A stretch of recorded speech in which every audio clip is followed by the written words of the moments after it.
Sim. A gente vai falar agora sobre um dos itens ali aquele último slide que eu mostrei para vocês, era o referente ao pipe, né? A gente falou sobre sockets, falou sobre pipe. Pipe é a barra vertical que tem aí do lado do shift, essa barra aqui. E ela tem uma função bem interessante no sistema. A função dele é concatenar comandos, tá? Então ela é diferente do sinal de maior. O pipe é isso daqui, ó. Sempre eu vou ter um comando pipe, outro comando. Então ele concatena comandos. Alguém tinha feito lá no começo uma pergunta, né, sobre a concatenação com o cat, tá? O cat ele concatena arquivos, né? E o pipe, que é essa barra aqui, ele concatena os comandos. Eu posso concatenar vários comandos. Eu poderia colocar pipe aqui e colocar outro comando. Então isso ele vai funcionar como? Esse comando ele executa alguma coisa, processa, o resultado dele passa para o próximo comando, para a entrada do próximo comando. Ele processa novamente e o resultado desse comando passa para o terceiro comando. E o último comando ele vai processar e vai me trazer um retorno na tela, que é a saída padrão.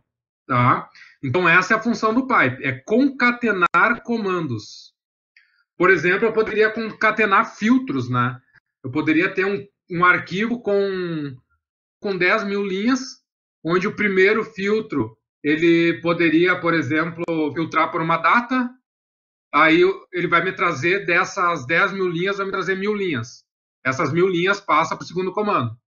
O segundo comando ele vai filtrar dessas datas algum usuário. Beleza. Ele vai passar essa nova lista, vamos dizer, com 100 linhas para o próximo comando. O último comando vai filtrar a 1h da tarde, por exemplo. E aí ele vai me trazer 2, 3 linhas, por exemplo, com as linhas referentes a 1h da tarde. Essa é a função. Então, poderia filtrar alguma coisa. Obviamente, poderia ser não só comandos de filtro, né? Mas poderia ser qualquer um comando que necessite, a entrada dele necessite de uma interpretação anterior. Pode falar, Felipe. No caso, eu sempre achei que o concatenador era o e-comercial, achei que ele concatenava os comandos. Então, o que o e-comercial é, na verdade, então?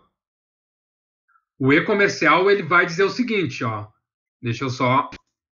Ele vai dizer o seguinte: executa esse comando, depois executa esse comando. Tá? Qual é a diferença? Ele vai me dar o resultado desse comando e depois ele vai me dar o resultado desse comando. Exatamente. Por exemplo, aqui, ó, se eu colocar aqui, ó, cd barra EELS, ele vai entrar lá na raiz e depois que ele entrar na raiz, ele vai executar o ls. Foi o que ele fez aqui. Tá? Por exemplo, um exemplo simples aqui. O próprio cat, né? Eu poderia executar o comando cat no arquivo etc/peswd. O arquivo peswd ele armazena informações sobre usuários do sistema. Isso me traz um arquivo bastante grande.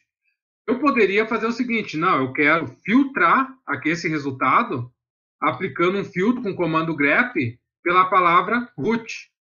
Então, toda aquela resposta grande que ele me deu na tela, ele passa para o próximo comando.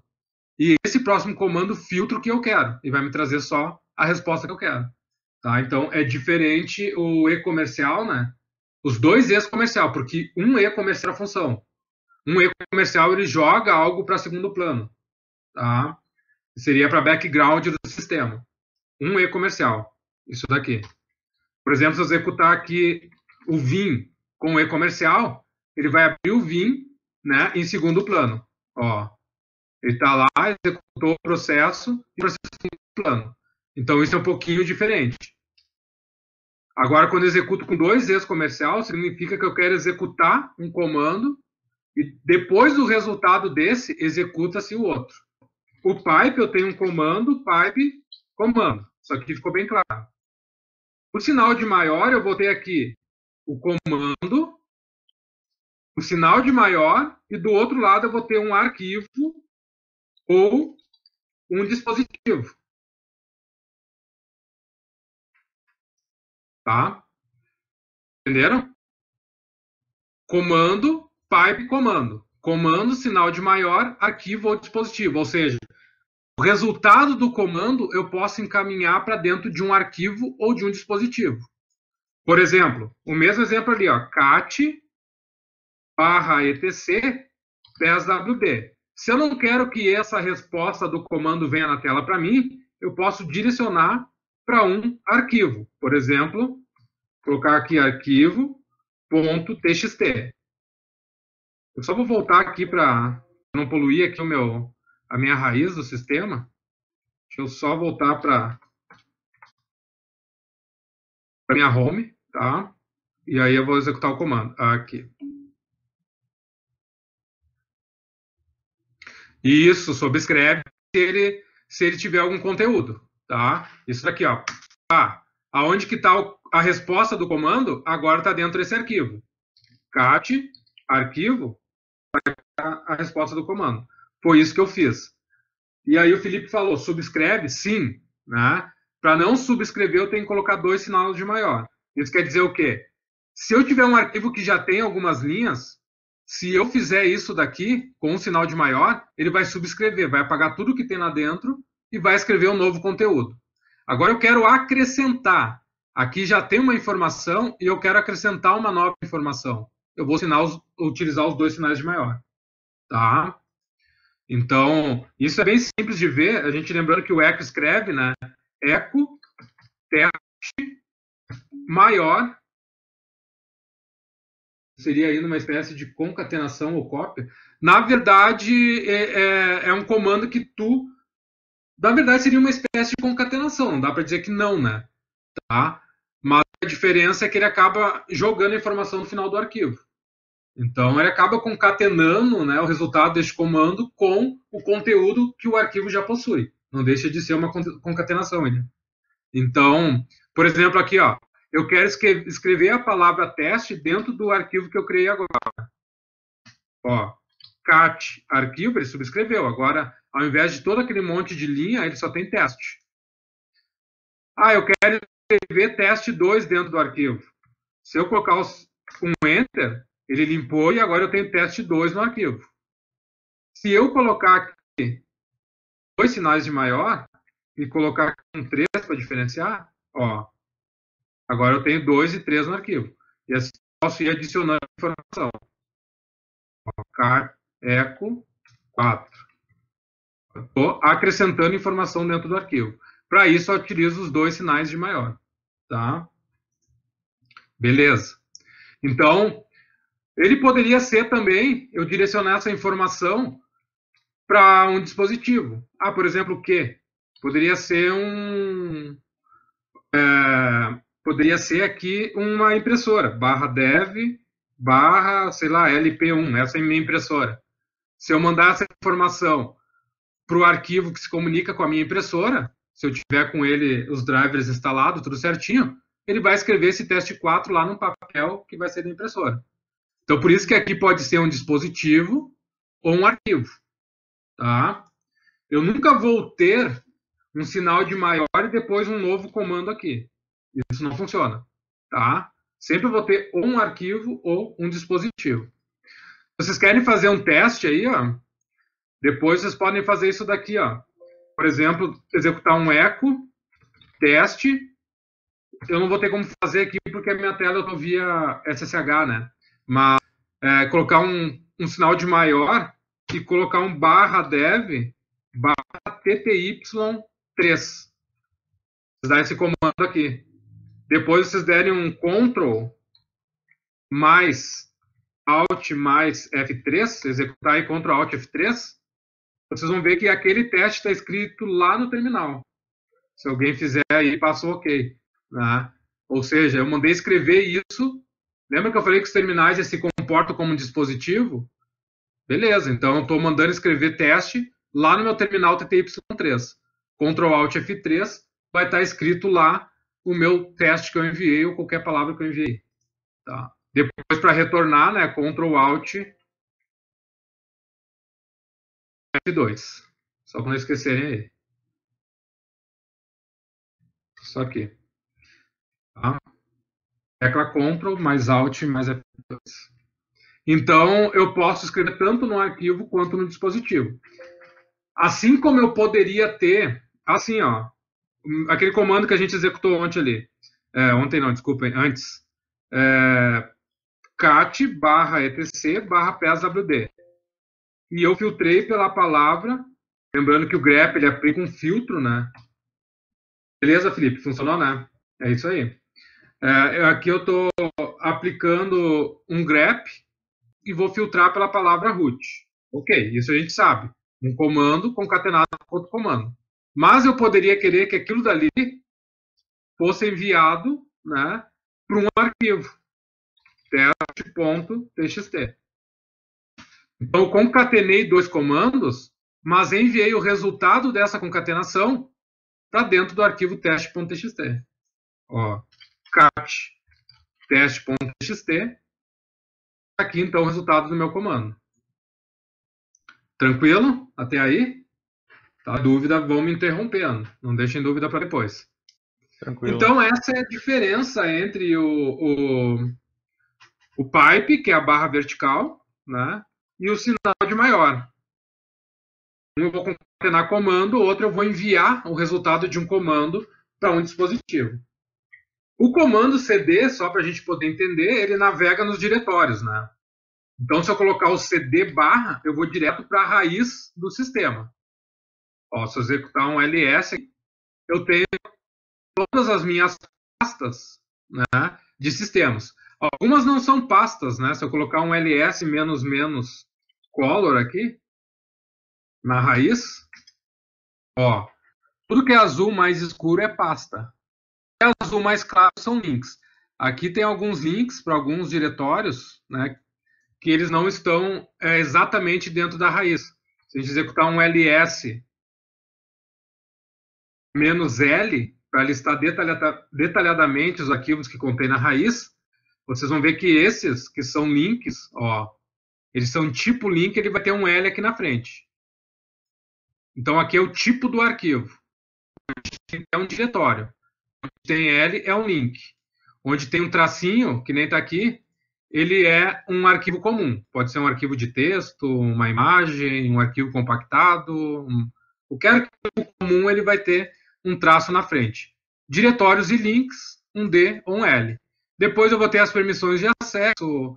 A gente vai trabalhar isso melhor em outra aula. Eu vou ter links direcionados para essa pasta. Vou ter quem é o dono dessa pasta e que grupo é o proprietário dessa pasta. O tamanho dela, a última modificação e depois o nome. Notem que quando ele é um link, o que vai acontecer? Essa pasta vai estar sendo direcionada a outra. Por exemplo, o lib64 ali, na verdade, é um link para o diretório sr lib64. Então, dessa forma, a gente consegue visualizar, né, diretamente para onde o link está apontado. Além dos arquivos com L que indica link, com D que indica diretório e com traço que indica arquivo comum, a gente pode ter ainda aqui, se você executar um ls -l em /dev, aqui, alguns arquivos vão começar com C na frente. Esses aqui são arquivos específicos, como a gente está dentro do /dev aqui, que é dev de devices, ou seja, dispositivos. Esses arquivos são de comunicação com dispositivos, como eu já expliquei anteriormente. Então, aqueles dispositivos que se comunicam de forma de caractere, ou seja, envia caractere por caractere, por exemplo, teclado, ele vai ter um C na frente. Isso é um arquivo do tipo caractere. Quando é comunicação de bloco, por exemplo, o disco, ele comunica em bloco. Ele manda blocos de informações para dentro do meu HD. Aqui está o meu disco, o SDA, lembra disso da aula passada, né? O SDA1, que é a minha partição, a minha primeira partição do primeiro disco, a segunda partição, que na verdade ela é estendida para minhas duas lógicas, né? O SDA5 e o SDA6. Então aqui Se a gente notar, eles vão ter um B na frente, que é um arquivo do tipo bloco, que ele vai enviar blocos de informação. Isso é mais específico para esses arquivos que fazem comunicação entre sistema e dispositivo. A grande maioria vai ser ou tipo link, ou tipo diretório, ou tipo arquivo comum. Tá? Então, voltando ao comando cd aqui, quando eu executo cd barra, eu vou direto para a raiz. Eu poderia fazer o seguinte, se eu quero entrar num determinado diretório, comando mais parâmetro, né? Barra, sei lá, etc, barra apt. Estou entrando direto naquele diretório. Se daqui eu quero ir para um subdiretório lá da raiz, eu posso, né, cd, voltar nisso e definir então o caminho, sei lá, var barra logs, arquivos de log. Além do cd barra, que me encaminha direto para a raiz, eu posso utilizar o cd menos, tá? O cd menos, ele vai me jogar de novo no diretório que eu estava anteriormente. Notem que antes eu estava lá no etc apt. Eu vim para o barra var barra log. Dei um cd menos, voltei lá para o etc apt. Então, voltei para o diretório anterior. Diferente, por exemplo, de um cd ponto ponto, que vai me jogar para o diretório pai, ou seja, o diretório anterior a ele. Tá? cd menos eu volto para o diretório que eu estava acessando anteriormente, e cd ponto ponto eu navego para trás. Eu acesso o diretório pai desse diretório que eu estou. E ainda, o cd til, ele vai me jogar na pasta home do usuário. Ó, pwd, onde eu estou, a pasta home do usuário root. Lembrando que o root é o único usuário que não tem, né, uma pasta particular dele lá na barra home. A pasta particular dele está dentro da raiz. Então, aqui a gente pode entender como que a gente navega com o comando cd. Aí a gente pode começar a falar um pouquinho sobre os inodes. Tá? Como que são indexados os arquivos em sistemas Linux, que são baseados, obviamente, em Unix. Tá? Eu só vou projetar aqui. Tá? Então, o que é um inode no sistema? Né? É a forma como os arquivos são indexados dentro do disco para que os arquivos possam ser acessados, né? Podemos dizer assim, pelo usuário, ou obviamente pelo sistema também. Como que isso funciona? Tá? Quando eu tento acessar um arquivo, na verdade eu vou contactar o quê? Essa estrutura de dados que diz aqui que elas vão nos trazer informações sobre os objetos que estão dentro do sistema de arquivo. Por isso, quando a gente fala, né, tu apagou o arquivo, mas na verdade ele está lá dentro do HD ainda. Isso você já deve ter escutado bastante, né? Tu apagou o arquivo, mas na verdade ele está dentro do HD ainda. Sim, né? Porque na verdade é apagada essa estrutura de inode, mas os fragmentos do arquivo ele continuam lá dentro do HD até que eles sejam regravados, tá? Então, essa estrutura que aponta, né, basicamente um nome para um determinado conjunto de fragmentos que está do disco, ele é chamado de inode. Ele guarda várias informações, não somente as informações de onde estão cada fragmento desses, mas também informações como, por exemplo, quem é o usuário que é proprietário desse arquivo, quais são as permissões de acesso a ele, tá? Então, acho que isso até tem no próximo slide aqui. Ó, pensem assim, para nós, o arquivo ele possui um nome, nós seres humanos, podemos dizer assim, mas para a máquina ele possui um número. Então, a máquina ela vai acessar determinadas informações de um arquivo através de um número de inode. A esse número está associado também um nome, que é o que a gente acaba utilizando para que a gente possa acessar esse arquivo. E esse inode, ele vai nessa estrutura, né, que são metadados, podemos dizer assim, ela tem algumas informações, como, por exemplo, qual é o tamanho do arquivo, tá? Qual é o ID do dispositivo, por exemplo, em qual HD ele está no SDA, no SDB, no SDC, na partição 1, SDA1, do meu disco primário, essa informação vai estar no inode também.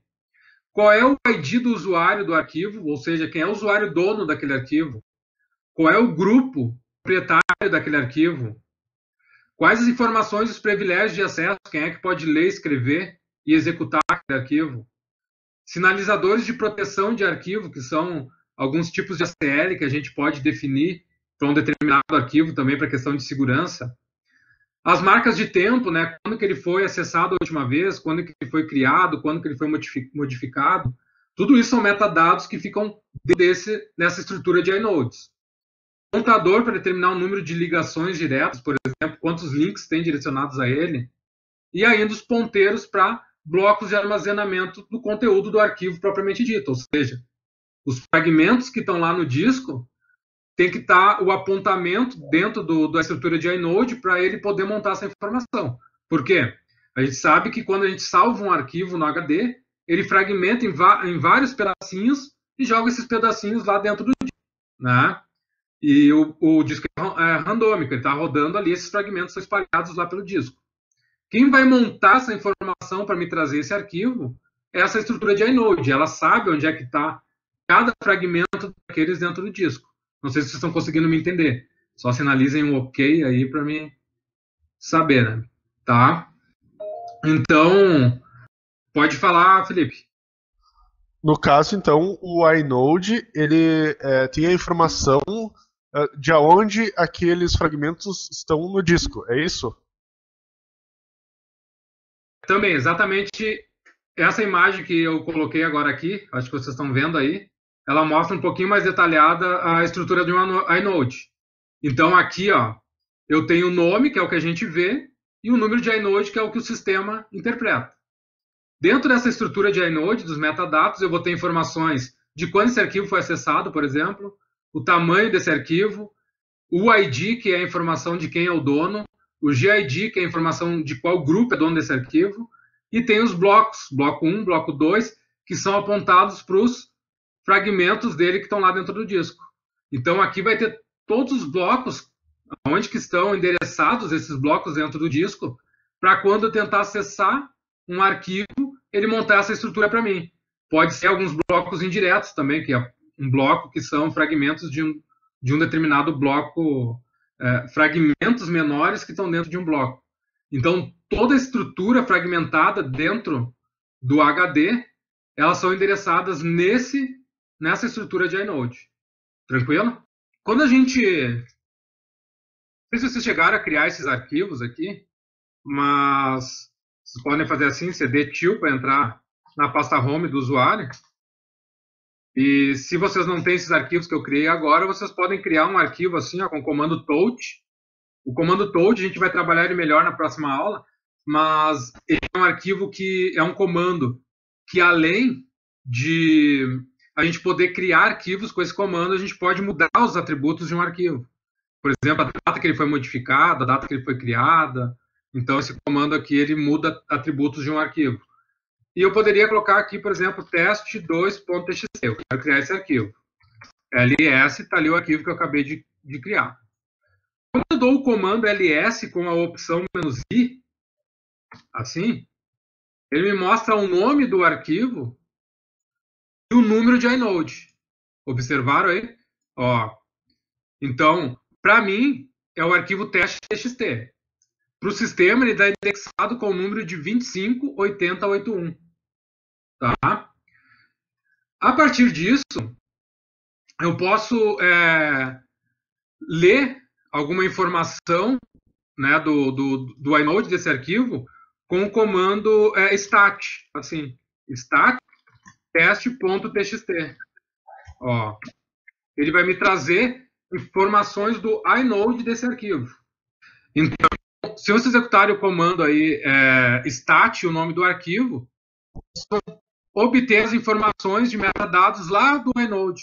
Ó, por exemplo, qual é o nome do arquivo, qual é o tamanho dele, isso em bytes, em que bloco ele está alocado dentro do dispositivo de entrada e saída, né? Ele é um arquivo comum, o endereço dele lá dentro do dispositivo, tá? Se ele tem links apontados para ele ou não, o modo de acesso a ele, né? Leitura e escrita, leitura, quem é o usuário dono, nesse caso é o root, e o grupo root, quando que ele foi acessado, quando que ele foi modificado, quando que ele foi alterado e quando que ele foi criado, tá?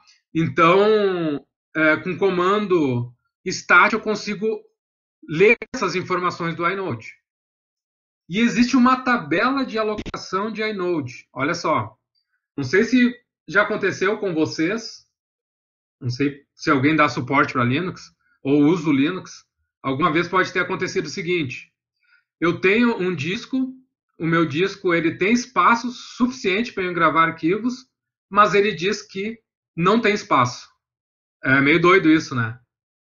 Então, exatamente, Felipe. Ele não tem mais o que endereços de inodes para indexar, né? Então, se a gente fizer isso aqui, ó, olha só, df menos h. Olha que bacana, ele vai mostrar o quê? Vai mostrar o espaço em disco. A nossa raiz aqui, no meu caso, o barra dev SDA1, ele é a raiz do meu sistema. Ele tem 62% utilizado. Ou seja, ele tem 6 GB de tamanho, ele está sendo usado 3.8 GB e eu tenho disponível 2.4 GB. Isso aí dá, Vitor, dá um problema bem, uma dor de cabeça bem boa, tá? E aqui na minha home, por exemplo, eu tenho 6 GB de espaço disponível, só tenho 2% de espaço sendo utilizado. E pode acontecer de, mesmo tendo só 2% de uso, dizer que não tem espaço. E aí eu posso executar esse comando, ó, df-i de inode. E aí ele vai me mostrar quantos endereços de inode tem disponível para cada uma das minhas partições. Olha só. Então aqui eu tenho 62% do disco usado, mas tenho só 34% dos meus endereços de inode disponíveis. Isso é um algoritmo que faz, não, a gente não vai mudar, tá? Quando que acontece isso? Aí, se tiver muitos arquivos, o Felipe colocou ali, né? Porque, isso acontece, por exemplo, vou dar um exemplo bem prático. Instalei um software que ele gera muitos logs. E eu configurei esse cara de modo errado. Ele começa a criar um log, um arquivo de log a cada segundo. E esse arquivo basicamente vazio. Ou seja, ele não ocupa espaço em disco. E ele começa a criar. Arquivo 2, 3, 4, 5, 6, 7, 8, 9, 10, 11. Vai criando esses arquivos ali. Chega um momento que o arquivo é pequeno, mas ele está ocupando o quê? Endereços de inodes. E aí acaba todos esses endereços que eu posso indexar e ele não consegue mais indexar arquivos dentro do disco. Tá? E aí qual é a solução? Bom, a solução vai ser eu executar esse comando df-i, observar que está 100% utilizado e eu vou ter que buscar no meu disco onde é que está sendo criados esses arquivos que estão consumindo endereços de inode. Excluindo arquivos, exclui inode. Isso, Jorge. No momento que tu excluir esses arquivos, libera endereços de inode. Tu não exclui o inode. Tu libera endereços de inode. Tá? O inode pensa como um endereço. Pensando assim em um bairro, seriam os terrenos baldios. Né? Então eles estão ali para ser ocupados. No momento que tu alocou, tu está ocupando aquele espaço ali. No momento que tu removeu, aquele espaço, ou seja, aquele endereço está livre de novo para ser ocupado. Tá? Então, criou o arquivo, ele ocupou um número de inode. Excluiu, ele liberou o arquivo de inode, o número de inode. Tá? Só vou limpar a tela aqui, Ctrl L, né? Ctrl mais L, eu limpo a tela. Eu tinha ficado aquela hora de mostrar para vocês os atalhos. Vou pegar um comando maior aqui. Estão vendo ali, né? O verde é o meu cursor. Aqui. Se eu der o Ctrl A, eu vou para o início. O início do comando, né? Lá no início do comando. Se eu der o Ctrl E, eu vou lá para o final. Tá? Então isso auxilia. Ctrl A, Ctrl E. Se eu der um Ctrl C, eu cancelo. Ctrl R, aí, por exemplo, eu digitei um comando que começa com PSW, ó. Ele já vai aparecer o comando para mim. Eu posso dar um Enter e executei o comando. Tá? Ctrl mais R. Isso aqui. Pode falar, Diego. Isso, o tab ele é um autocompletar. Tá? Por exemplo, eu quero entrar num diretório, lá na raiz ele começa com E. eu dou um tab e ele completa o resto para mim. Se eu tiver só esse arquivo que começa com E. Senão ele vai até onde ele encontra uma similaridade com outro. Tá? Então ele é um autocompletar. Dentro de etc, eu quero acessar o arquivo PES tab. Aí ele, aqui ele não foi porque tem mais de um arquivo. Aí eu vou executar 2 vezes, ele vai me mostrar quais são os arquivos que tem. Então, quando ele não vai, aqui tem mais de um arquivo referente àquele nome ali. Tá? Mas é um autocompletar o tab. Ok? E por comandos válidos também. Se ele identificar, né, por exemplo, mk, eu der 2 vezes tab, ele vai mostrar quais são os comandos que começam com mkd. Tá? Se não tiver outro comando, ele já vai autocompletar o comando para mim. Então, são algumas novidades aí do Bash. Só para finalizar a parte de inode ali, então, se a gente executar aqui, só vou criar uma pasta aqui, mkdir, aula 4. Vou entrar nessa pasta, aula 4. Eu vou criar um novo arquivo aqui, touch.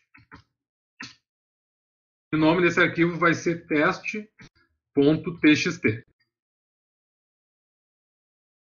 Então, ls-i, eu criei ali um arquivo, né? E com ls-i eu peguei e listei qual é o número de inode.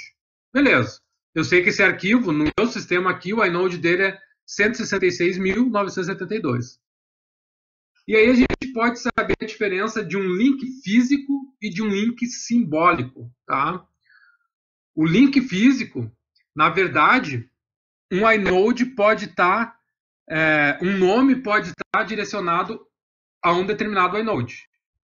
Ou vários nomes podem estar direcionados a um determinado inode. Isso quer dizer o quê? Que um número de inode pode ser acessado por diferentes nomes, tá?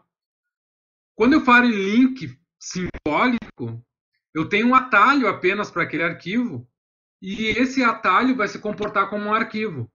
Ele vai ter um inode próprio. Por exemplo, aqui, ln, eu crio um link. Tá? Se eu quero criar um link simbólico, é um ln-s. Vocês viram ali que eu tinha criado o arquivo teste, né? Ok? Aí, agora eu criei um link simbólico, menos S indica que ele é simbólico, para esse arquivo chamado teste, e o nome dele é teste.lnk. Se eu executar um ls, isso aqui é um atalho para esse arquivo. Olha só, se eu executar um ls-i, tá, beleza. Se eu executar um ls-i, eu tenho 2 arquivos, embora esse arquivo seja um link para esse, cada um tem um inode diferente. Isso é um link simbólico.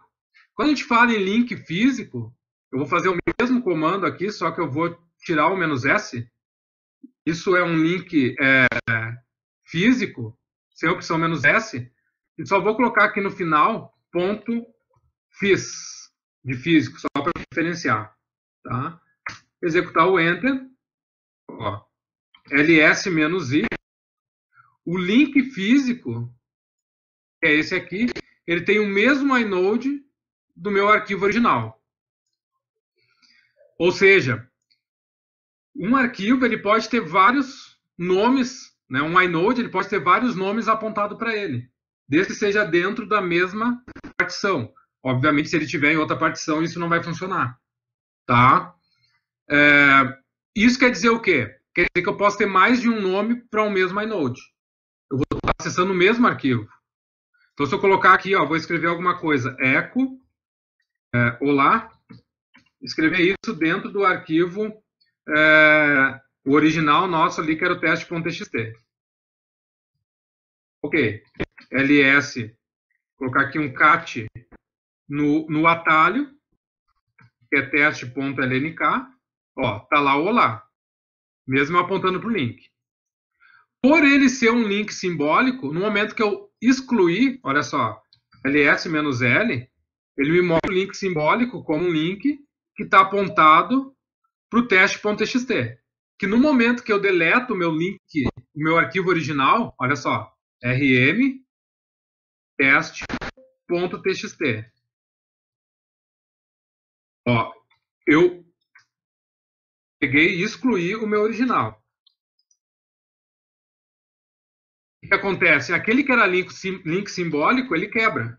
Ó, teste.lnk quebrou, não existe mais. Tá? Mas aquele cara, link físico, ó, a estrutura, o inode, o arquivo está lá, ainda existe. Entenderam? Então, eu posso deletar tranquilamente aquele arquivo lá e, e vou ter ainda acesso a ele. Por quê? Porque eu tenho outro nome apontado para ele. Tá? Então, essa é a diferença de link simbólico para link físico. Não sei se vocês conseguiram entender aí.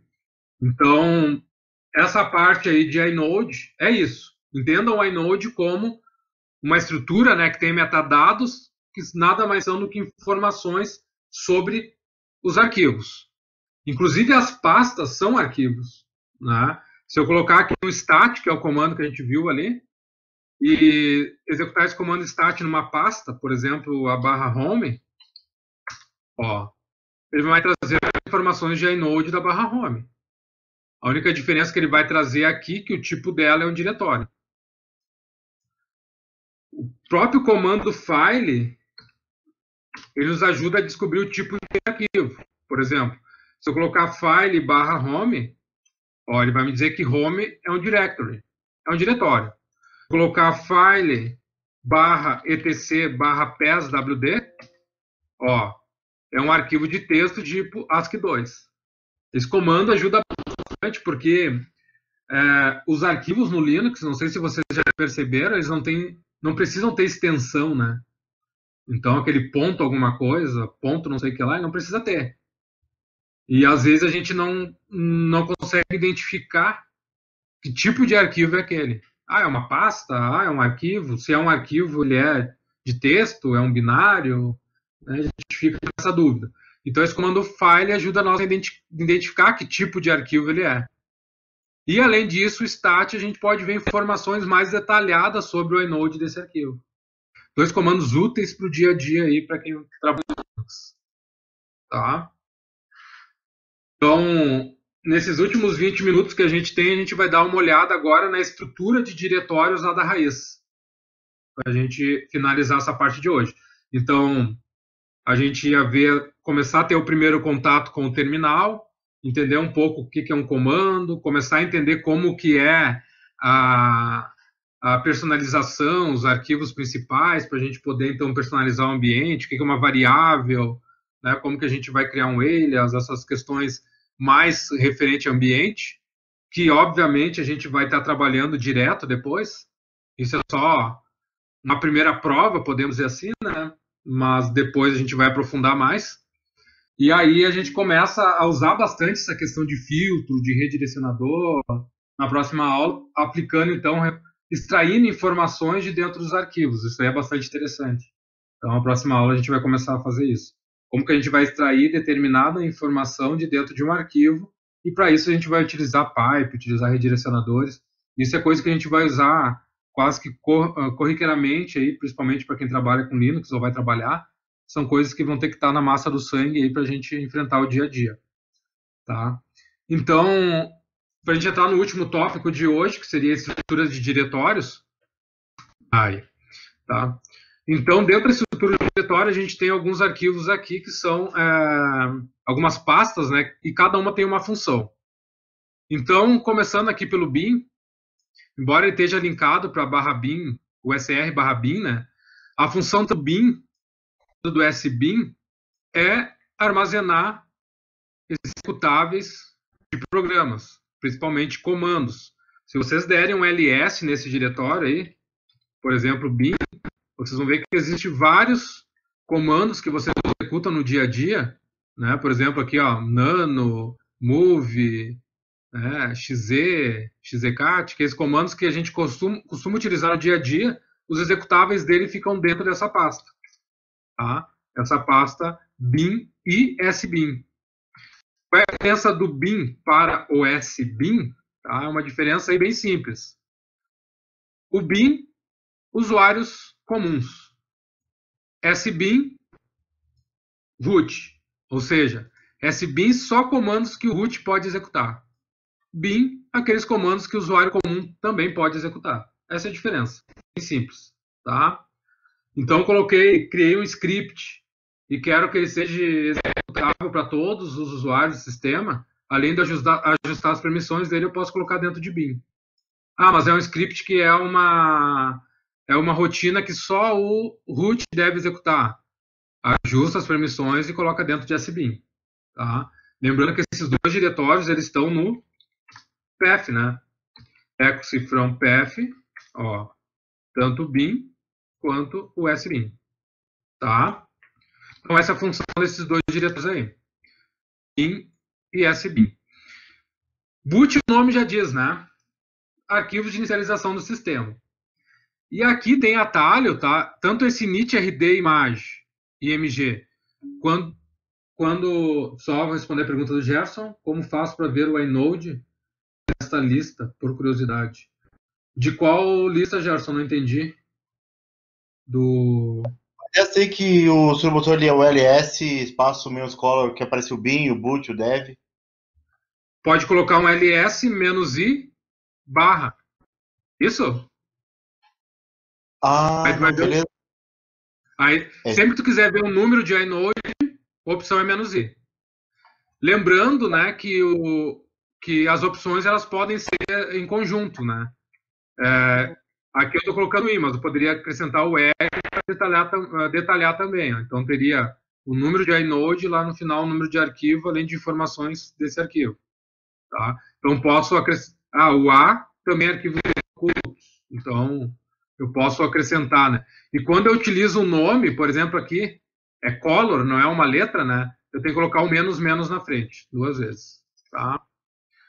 E aí eu falava... tranquilo, Gerson? Tá, beleza. E aí eu falava aqui do boot, né? Esses dois arquivos aqui, ó, init-rd.img e vmlinux, embora tenha o old aqui, porque eu fiz uma atualização desse kernel aqui, são arquivos que são apontados lá para dentro do /boot. Olha só, ls-l.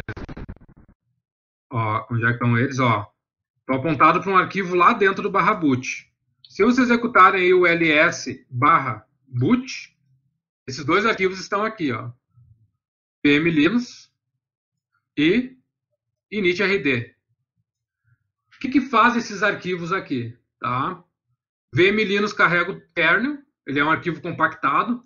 Então o Grub, né, que é o software que nós instalamos na instalação lá do sistema para gerenciar o boot, a primeira coisa que ele faz quando ele dispara o sistema é descompactar esse arquivo e carregar o kernel. Depois que ele fez isso, ele descompacta o init-rd, que é esse outro arquivo aqui, e o ambiente do usuário. Tá? E aí, né, isso quer dizer que se eu deletar qualquer um desses dois arquivos aqui, o que eu fiz? Ferrei o sistema, né? Porque aí o Grub não vai encontrar os arquivos para carregar ou o kernel ou o ambiente de usuário. Tá? E aqui a pasta do Grub, que são os arquivos referentes ao programa, né, ao gerenciador de boot. Mas esses dois arquivos aqui são importantes, porque são eles que carregam o sistema. Tá? Esses dois caras aqui. Um responsável pelo kernel e outro responsável pelo ambiente do usuário. Lembrando que só o kernel, para mim, não tem utilidade nenhuma. Né? Eu preciso de um ambiente de usuário para eu poder interagir com o sistema. Tranquilo? A diferença de um para o outro? Retornamos aqui. Tá? Tem alguém ainda aí ou já foram tudo dormir? Seguimos. Qual é o kernel e qual é o ambiente do usuário? Deixa eu ver se eu entendi a tua pergunta, Felipe. É do arquivo, tu está dizendo?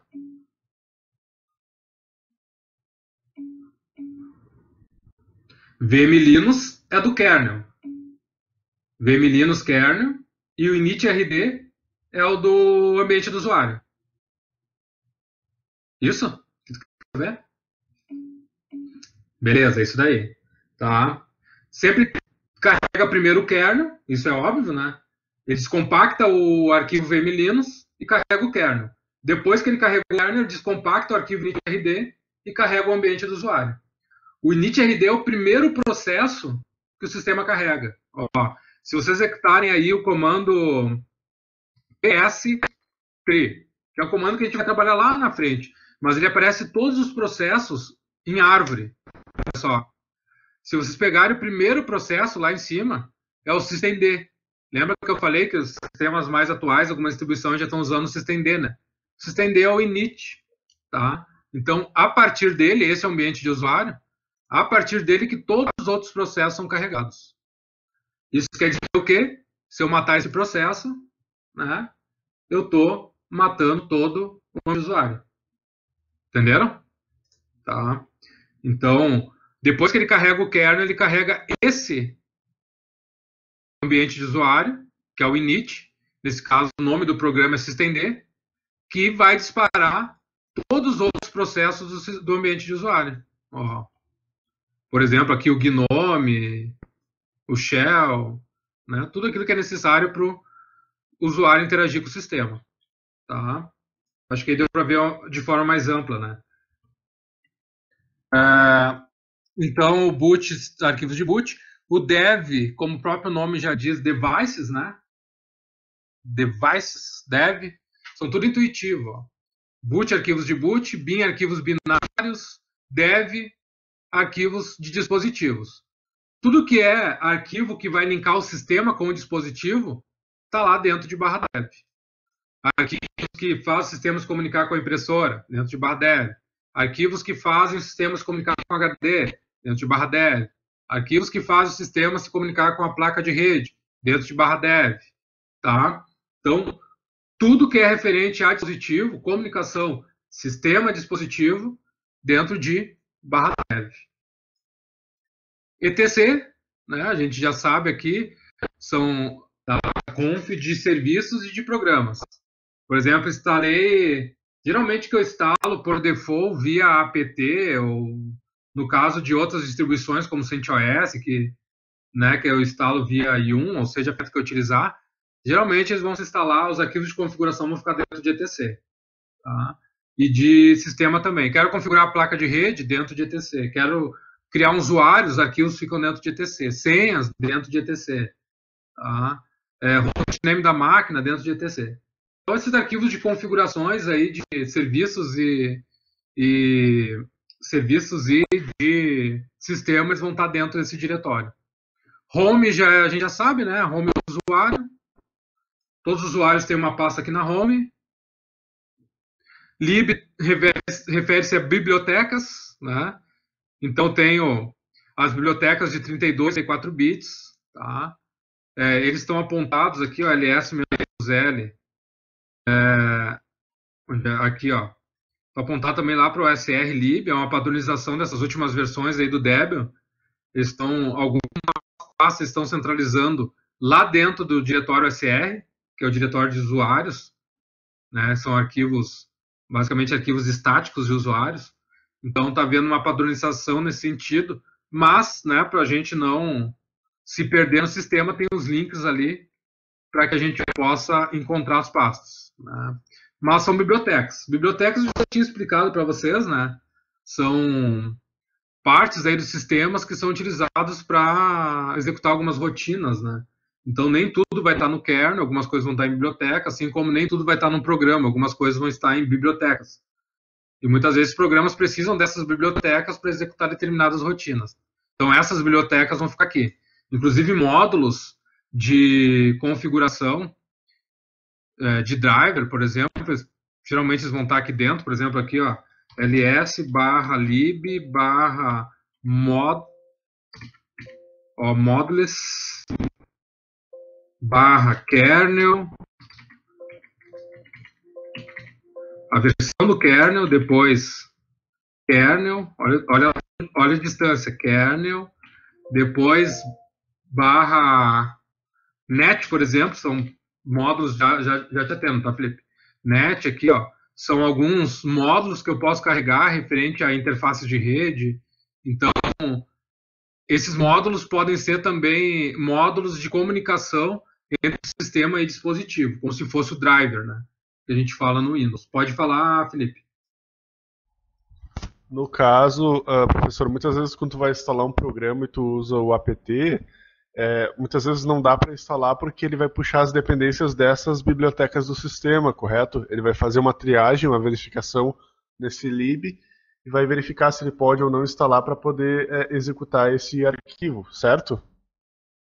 Isso, principalmente quando, por exemplo, as dependências dele é uma dependência mais atual daquela biblioteca que tu tem, ou uma mais antiga, principalmente nesse sentido. Ou se não tem, né? Ele vai indicar que não tem essa biblioteca. Mas principalmente essa questão de atualização de bibliotecas, ele vai indicar porque de repente está instalando uma biblioteca mais atual que algum software que tem instalado dentro do teu sistema não é compatível ainda. Então ele vai te indicar isso, via apt ele vai indicar. Tá? Beleza. Vamos lá para as últimas, está esgotando nosso tempo, 3 minutos aí. Então vamos lá. Lost mais found são achados e perdidos. Sempre que vocês... isso aqui não é do Linux, isso aqui é do ext4, do ext4, tá? Do sistema de arquivo. Sempre que formatar um disco com um ext4, ele vai criar essa pasta. Tá? É onde ele joga algumas coisas ali, principalmente para tentar recuperar algum arquivo perdido. E aí vamos para as últimas aqui. Mídia é onde são montados as mídias externas, principalmente, né? Acesso ao drive de CD, acesso a um HD externo, a um pendrive. Se vocês colocarem ls/mídia, ó, tá lá o CD-ROM. Se eu colocar um CD, ele vai mostrar aqui dentro, tá? E aí basta acessar essa pasta, né? CD/mídia/CD-ROM, que eu vou estar acessando o CD que eu coloquei lá no drive. Se eu colocar um pendrive, a grande maioria das distribuições hoje ela monta automática. Então ele vai aparecer aqui. Se eu colocar um pendrive, vai aparecer o dispositivo dentro dessa pasta. Então são para dispositivos móveis. Quando eu quiser montar alguma coisa manualmente, existe uma pasta chamada MNT que é para isso. Ela é vazia, tá? E eu posso montar volumes ali dentro. Então é mount. OPT são para alguns pacotes utilizam essa pasta para salvar informações sobre pacotes, ou às vezes se instalam aqui também, um pouco mais raro, mas pode acontecer. Ela é uma pasta destinada para os pacotes. O proc é bastante interessante, tá? Porque o proc é de processos. Então, aqui dentro é a única pasta que não está no disco, ela está na memória. Ela guarda informações bem interessantes aqui dentro, se vocês colocaram ls/proc. Processos. Cada pastinha com um número esse número indica o PID, o número que identifica um processo. É um processo que está executando em memória de um programa qualquer e ele está gravando informação dentro dessas pastas. Além disso, ele tem informações sobre dispositivos também. Por exemplo, eu quero saber se ele reconheceu a quantidade de memória que eu coloquei agora na minha máquina. cat/proc/main-info. Olha ali. Vou colocar aqui um pipe more só para aparecer o começo ali. Ó. Então, esse arquivo que fica dentro de proc, ele me traz informação. Ó. Eu tenho 2 GB de memória, quanto que eu tenho de memória livre, quanto que tem ocupados, buffer, cache, ele traz informações sobre o meu dispositivo. A mesma coisa eu poderia saber sobre o meu disco, main CPU. Quando roda o comando PSAUX, então o comando vai usar... Isso, exatamente, Felipe. Quando eu ligo tanto o comando PS, quanto o comando top, htop, esses comandos que leem os processos, eles buscam informações dentro daquelas pastas ali. É isso aí mesmo. Tá? Aqui, eu ia falar do main... CPU info. CPU info. Aqui. Ó. Esse aqui é o meu disco. Ó. Ele é um Intel genuíno... um Intel Core i7 9700T, CPU de 2 GB. Então, tem informação sobre o modelo processador. Tá? Então, é bem importante. Então, ela traz informações não só de processo, como de hardware também. Então, essa pasta aí é uma pasta que dá para a gente explorar bastante. Não dá para explorar agora por causa do tempo, né? Então, a gente vai até meia-noite. Deixa eu ver aqui, finalizando. Então, proc, ela não está no disco, está na memória. Cada vez que eu ligo o sistema, ele vai criar essa pasta proc de processos e vai salvar informações ali dentro. Root é a pasta do usuário root, é o único que não tem a sua pasta dentro da barra home, tá? Run é de também alguns processos que estão rodando, eles gravam ali dentro alguns arquivos com a extensão PID, assim, .pid, para gravar informações sobre esse processo, tá? Mas não é aquelas informações que são lidas por PS, é informação que o processo usa. Depois, deixa eu ver onde é que eu estava, root, run, USB, já falei. SRV de serviços, alguns serviços gravam informações aqui dentro, não todos, tá? Às vezes nem usam, mas o que tiver ali dentro, barra SRV, é de serviço, aí está vazio. SYS também é uma pasta utilizada pelo sistema, a gente não vai usar ela em nada aqui. TMP ou temporários, tudo que é programa que grava arquivos temporários, ele grava ali dentro. Tudo que é tipo de cache, de alguma coisa, quando os programas precisam gravar. O SR tem uma estrutura parecida com a raiz, que é para o usuário. Então, o usuário ele tem uma estrutura para ele instalar os programas dele. Tá? Ele não vai instalar, por exemplo, se um usuário tentar instalar algum programa, ele não vai instalar aqui na raiz. Né? Ele vai instalar dentro desse diretório USR. Por isso que tem uma estrutura ali também com lib, games, bin, includes. Então, tem uma estrutura parecida com a raiz. O var arquivos variáveis, que crescem de tamanho, arquivos de log, arquivos spool de impressão, tá? Esses arquivos que variam de tamanho, vão ser gravados aqui dentro do var. Isso aqui é log do meu VirtualBox. Isso aqui também são os atalhos daqueles que eu já tinha falado. Então, pessoal, acho que para hoje era isso que eu tinha para apresentar para vocês. Tá? Falei bastante aqui, mas a ideia é disponibilizar depois o vídeo para vocês explorarem mais.